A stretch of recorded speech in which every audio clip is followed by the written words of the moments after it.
Suivez le magazine économique sur Radio Métropole chaque dimanche 3h, sur Télémétropole sur la chaîne 52 chaque dimanche soir 7h. Cette émission sera disponible sur YouTube et nous avons notre collaborateur Henri Ebrard du côté de la République dominicaine qui est en train de faire la lecture pour nous sur ce qui se passe de l'autre côté de la barrière et qui nous affecte également ici en Haïti. Henri, je ne savais pas que la République dominicaine bénéficiait considérablement d'entrées de devises touristiques, particulièrement de la Russie et de l'Ukraine. Donc, la guerre là-bas affecte considérablement, non seulement sur les matières premières, à savoir le pétrole, on en parlait, mais les entrées touristiques qui vont diminuer. Donnez-nous quelques informations là-dessus. Absolument. Il y a un véritable impact direct et beaucoup de gens ont découvert l'importance qu'avait non seulement le tourisme russe, mais également le tourisme ukrainien. C'est important de rappeler que pendant l'époque du Covid, l'Ukraine était devenue le premier marché européen pour la République dominicaine. On avait un flux continu de touristes ukrainiens dont la grande majorité arrivait non pas par l'aéroport de Saint-Domingue ou de Punta Cana, mais par l'aéroport de La Romana. La même chose, les touristes russes.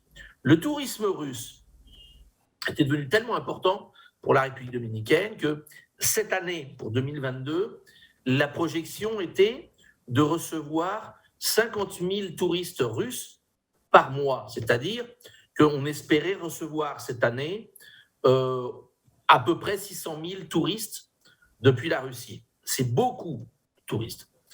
Si à ça, on rajoute à peu près 150 000 touristes ukrainiens, on se rend compte que la République dominicaine, en termes annuels, la guerre entre l'Ukraine et la Russie provoque la perte pratiquement, en rythme annuel, de 750 000 touristes. 750 000 touristes pour la République dominicaine, ça représente en rentrée de devises à peu près 750 ou 800 millions de dollars. C'est beaucoup d'argent. 800 millions de dollars, j'expliquais dans un programme à la télévision dominicaine là, cette semaine, pour qu'on ait une idée, c'est comme si le pétrole augmentait 10 dollars. Mmh. C'est-à-dire que la République dominicaine consomme à peu près importe 80 millions de barils de pétrole et de carburant en rythme annuel. Une partie, c'est vrai, une partie de ces barils ne sont pas consommés en République dominicaine, sont consommés en Haïti. Une partie est consommée par les avions qui repartent avec les touristes, ça c'est l'AFTOUR. Et une partie, effectivement, est de plus en plus exportée ou réexportée. C'est le cas, par exemple, dans le cas du fuel oil, qui est raffiné par la raffinerie. Vous savez que nous avons une raffinerie tout près de Saint-Domingue, sur le port de Raina, une raffinerie dont la moitié des actions qui appartenaient au Venezuela a été rachetée par la République dominicaine l'année dernière. Donc la République dominicaine aujourd'hui contrôle 100% de sa raffinerie. Comme la génération électrique s'est énormément développée avec le gaz naturel et le charbon, avec la construction de l'usine thermoélectrique de Punta Catalina. Aujourd'hui, quand la raffinerie produit du fuel oil, il n'y a plus de marché pour ce fuel oil sur le marché dominicain puisque les centrales électriques n'utilisent pratiquement plus le fuel oil. Donc, aujourd'hui, la République dominicaine exporte des carburants qui sont raffinés en République dominicaine, c'est le cas du fuel oil, et réexporte du GPL vers tous les pays de la zone, par exemple la Jamaïque, Puerto Rico. Donc, on est devenu un hub de réexportation. Mais donc, ça veut dire que pour chaque dollar qu'augmente le baril de pétrole, la République dominicaine doit aller chercher 80 millions de dollars supplémentaires de devises pour payer la facture. C'est pour ça que je vous dis qu'en gros, la perte du tourisme russe et ukrainien, ça a le même impact sur l'économie dominicaine qu'une augmentation de 10 dollars du baril de pétrole. Je pense que ça donne une bonne illustration de l'importance que ça a, d'autant plus que ce tourisme est très localisé. C'est-à-dire que l'impact est très local. Il n'est pas nécessairement, se produit pas nécessairement sur tout le territoire dominicain. Une grosse participation des Russes sur le marché immobilier, par exemple sur la côte nord, c'est-à-dire tout ce qui va depuis Puerto Plata jusqu'à Rio San Juan. Beaucoup de Russes ont acheté des villas, des maisons, etc. Et la même chose sur la côte est, à Punta Cana. C'est d'ailleurs très intéressant pour que vous vous rendiez mieux compte de l'importance qu'avait pris le tourisme russe en République dominicaine et le fait que non seulement des touristes, mais maintenant beaucoup de résidents russes, à Punta Cana, il y a quelques années, il y a 4-5 ans en arrière, a été consacrée la première église orthodoxe de toute la Caraïbe. Mais Henri, Et si tu vas sur les zones touristiques, tu vas voir encore beaucoup de panneaux publicitaires écrits en russe. Et si tu vas dans les hôtels, tu vas voir que tous les menus sont écrits en russe. dis-nous Henri, et ça fait combien d'années qu'il y a eu ce changement, ce chiffre, on pourrait l'appeler ainsi, car on sait que le tourisme dominicain était dominé par l'Amérique du Nord, le Canada, les États-Unis, ensuite l'Europe. Mais 750 000 touristes, quelle stratégie qu'on a mise en place pour attirer cette manne, je pourrais dire? Alors, c'est une bonne question. Je ne connais pas nécessairement le détail de comment ça a commencé, mais je pense que en cela nous aura aidé Cuba. Ah, ok. Parce qu'effectivement, je pense que c'est Cuba qui a eu le tourisme russe. Et vu toutes les difficultés qu'il y a à Cuba, en particulier la partie alimentaire, qui est un gros problème, je crois qu'effectivement, c'est ce qui a fait que les Russes ont commencé à s'intéresser à la Caraïbe, et une chose amenant l'autre, c'est ce qui a permis à la République dominicaine de commencer à mordre un petit peu, parce que les premiers touristes russes qui arrivaient en République dominicaine il y a une dizaine d'années ne voyageaient pas, il n'y avait pas de vol direct entre la Russie et la République dominicaine. C'était Air France qui travaillait le tourisme russe. C'était des touristes donc, qui faisaient Moscou ou Saint-Pétersbourg, Paris, et prenaient un vol d'Air France de Paris vers la République dominicaine. Généralement, c'était les vols d'Air France qui amenaient les touristes russes. Le tourisme s'est tellement développé qu'on a commencé à avoir donc, les premiers vols directs. Et aujourd'hui, je crois que l'on avait, puisqu'on a eu des tours, on a été complet avec le tourisme russe jusqu'à la fin du mois de février. On a eu pratiquement 50 000 touristes russes en janvier et en février. Et tu regardes, ce sont des vols qui viennent directement de pratiquement une bonne demi-douzaine de villes. Ce n'est pas simplement des vols qui viennent de Moscou. Et la même chose s'est passée finalement avec tous les pays d'Europe orientale, où on a beaucoup de Polonais, et puis surtout, c'était les Ukrainiens d'ailleurs. Ça a posé de gros problèmes de logistique au début du mois de mars, puisque tout d'un coup, les touristes ukrainiens ne pouvaient plus rentrer chez eux, n'avaient plus de vol, puisqu'il n'y avait plus d'aéroport, il n'y avait plus de vol, et les touristes russes, c'était pareil, quand les vols ont commencé à être fermés, il a fallu organiser tout ça, les rapatrier, et effectivement, ça va être une perte importante, mais je pense que la perte la plus importante, l'impact le plus dramatique sur le tourisme dans la Caraïbe, ce sera pour l'île de Cuba, qui comptait beaucoup cette année, redémarrage après le Covid, sur le tourisme, et le tourisme à Cuba, c'est principalement le tourisme canadien et le tourisme russe. Je crois que cette année, on espérait 700 000 touristes russes à Cuba, et là, c'est très mal parti. Merci pour cette information, c'est très intéressant à voir parce qu'il y a des perspectives en ce sens-là qu'Haïti, si on devait avoir une stabilité sociopolitique, ça pourrait nous permettre de bénéficier, car la filière cubaine a attiré quand même beaucoup de touristes, donc on pourrait en bénéficier à l'avenir. Pour finir sur les perspectives, donc avec ces chocs-là que la République dominicaine a subis, bon, vous avez une certaine résilience car la réaction qu'il y a eu après Covid, quand même, plus de 10%, est l'une des plus fortes, pas seulement régionales, vous pouvez dire de la région, et mondiale, je pourrais dire. Qu'est-ce que vous attendez? Et on a discuté beaucoup sur la situation inflationniste qui nous intéresse en Haïti parce que nous importons de chez vous le phénomène d'inflation importée. Quelles sont les perspectives pour l'économie dominicaine pour 2022? Ça, c'est la grande question. Et effectivement, aujourd'hui, la grande difficulté, je crois, pour tous les économistes, c'est d'essayer de... D'abord, je crois que qu'il faudrait arriver à pouvoir définir, et déjà ça, c'est compliqué, c'est quels sont les scénarios possibles avec l'Ukraine. Combien de temps peut durer le conflit? Jusqu'où ça peut escalader?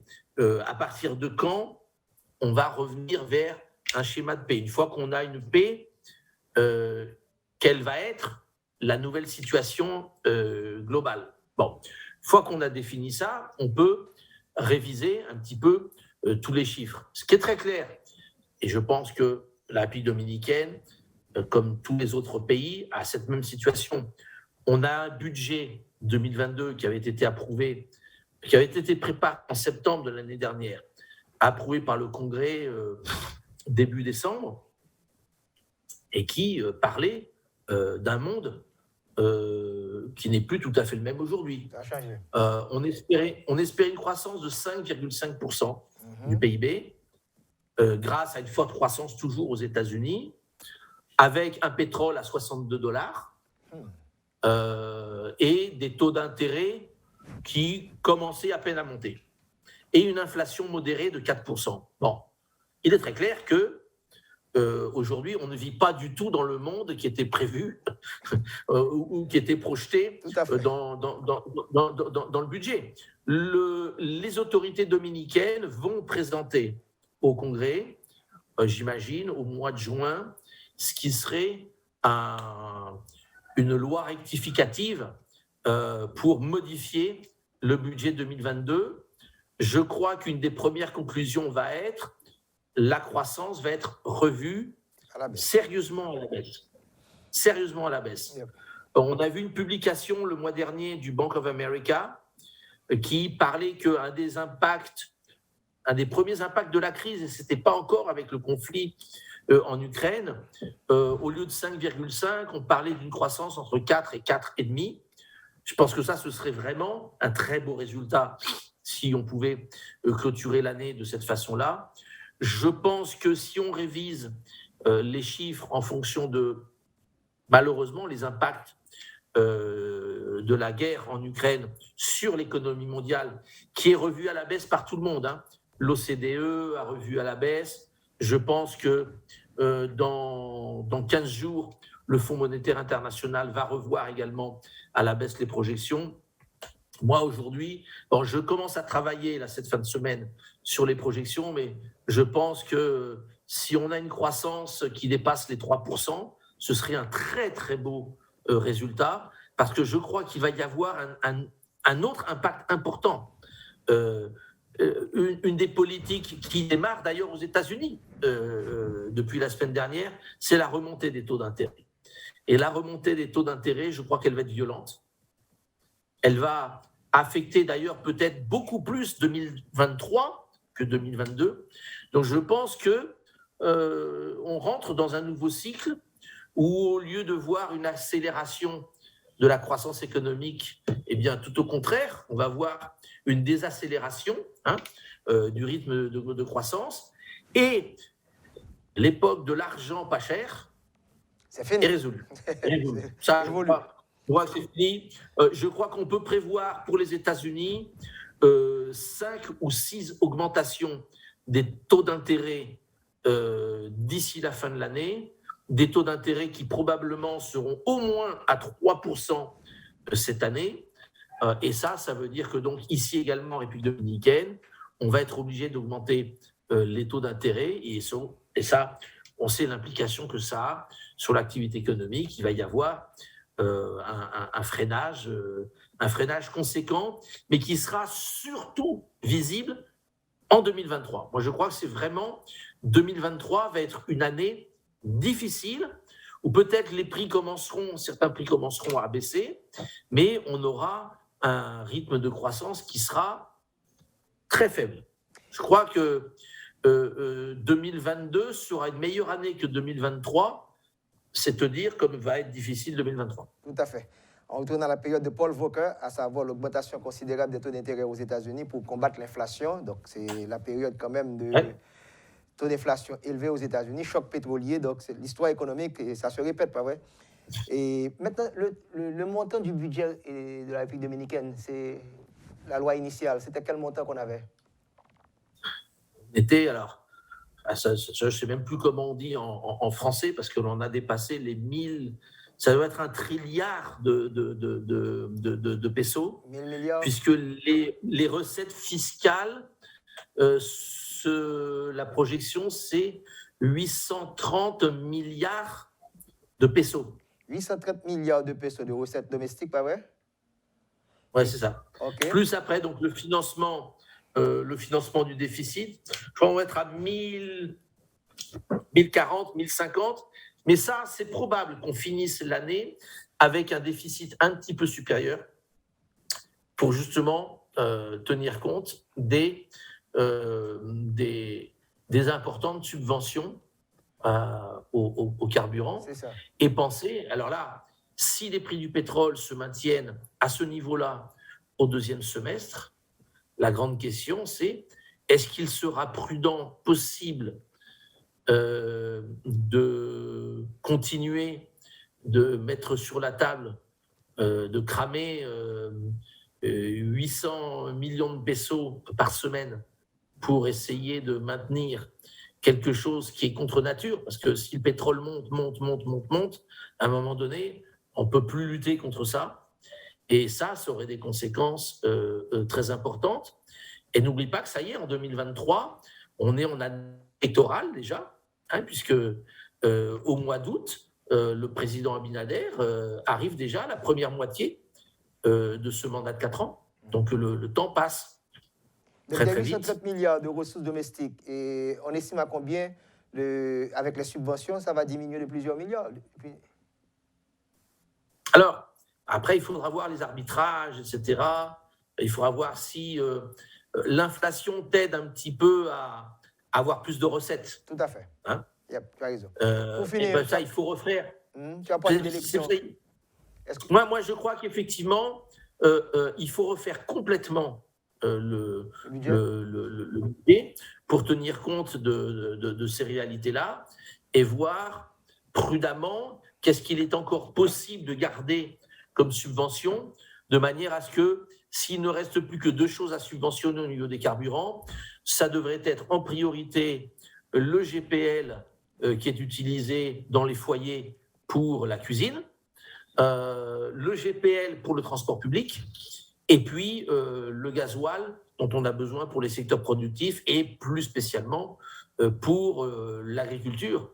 Après, le reste, je crois que aujourd'hui, les gens qui ont des très grosses bagnoles et qui consomment de l'essence premium, aujourd'hui ont le privilège de recevoir une subvention.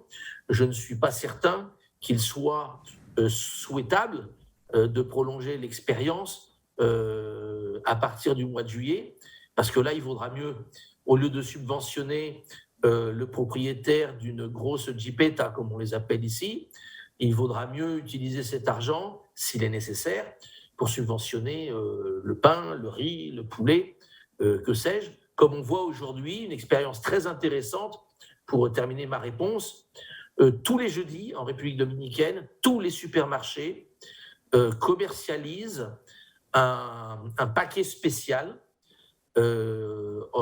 coordonné avec le gouvernement. Donc c'est un espèce de grande poche avec les aliments de première, vraiment les aliments de première nécessité. C'est les œufs, du riz, et des haricots, etc. Un poulet, un petit peu d'huile, un petit peu de salami, de saucisson. C'est vendu 1000 pesos. Et la vraie valeur de ce que tu achètes est autour de 2000 pesos.